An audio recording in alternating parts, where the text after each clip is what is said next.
Seguidamente, palabras de la Directora General de la Organización Mundial de la Salud, Doctora Margaret Chan.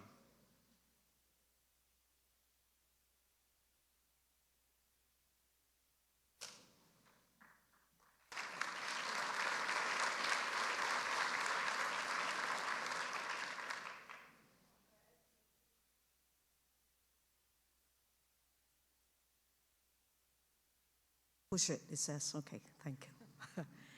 Her Excellency is the First Lady of Peru, honorable ministers, distinguished delegates, ladies and gentlemen, good morning to all of you. First, let me thank Peru and its Minister of Health for organizing this international conference on universal health coverage.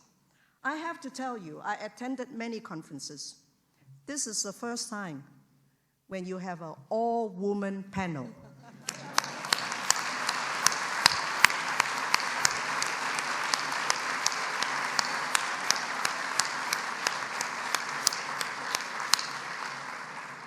Gentlemen, don't get jealous. We thank you for the support for women. Friends, colleagues, mounting evidence tells us that investments in health, especially when they aim for universal access to quality services, contribute to poverty alleviation and share prosperity among nations. There is no universal route to universal health coverage. This point is extremely important. Reforms aimed at increasing coverage must be homegrown and home-owned, taking into account the country's historical and social context, its unique culture, and the expectations of its people. Talking about expectation of people, I think we all have the same challenge. People think that,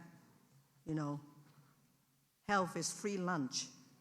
They want everything from the government, and yet they don't want to pay. So this is our collective challenges. How do we get the message out to make sure that good health is the collective efforts of the community? We plan together, we work together, and it is also delivered together.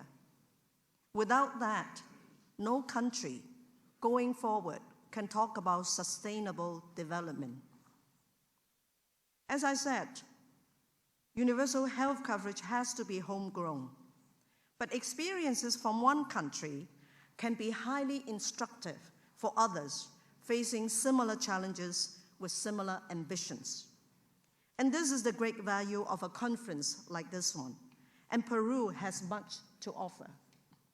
Country experiences yield an impressive range of policy options, reinforcing evidence and arguments set out in the 2010 World Health Report on health system financing. This report tells us that any country that really wants to can move towards universal health coverage. And any country that really wants to can find the necessary resources. The most important prerequisites for success are political commitment, as we see in Peru here, and many other countries that are represented in the audience. Political commitment, together with determination and a willingness to innovate.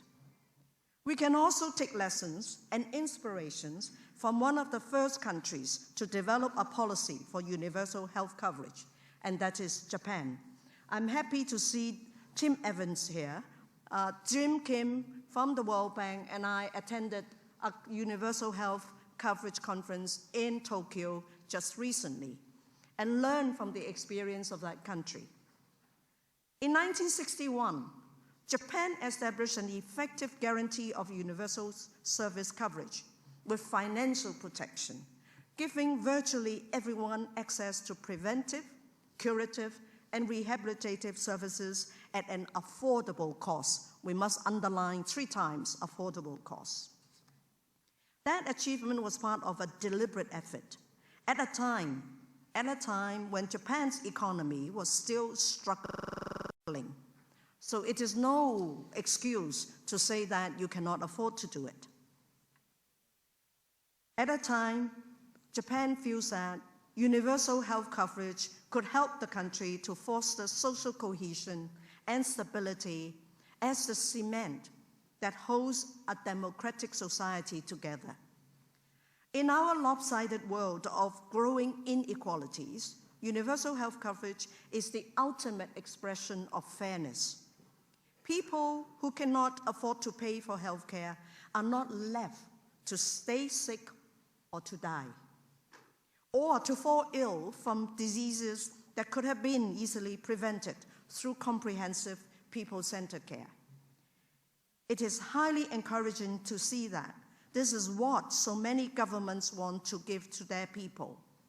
After the launch of the World Health Report in 2010 by the World Health Organization, I'm pleased to tell you that more than 80 countries at different levels of economic development requested technical support from WHO, and of course we are working closely with the World Bank to address countries' challenges on how to finance healthcare, but at the same time, how to provide good quality service in an effective and efficient manner. And let me just finish by paying tribute to my sister, Carissa Etienne. When she was working in Geneva with me as my Assistant Director General, she helped me to launch that seminal report on universal health coverage, the route, health financing, the route to universal health coverage. So my sister, I'm so happy to be here with you together to attend this conference in Peru. And I want to once again commend the leadership of Peru for taking the important subject of universal health coverage forward. Thank you.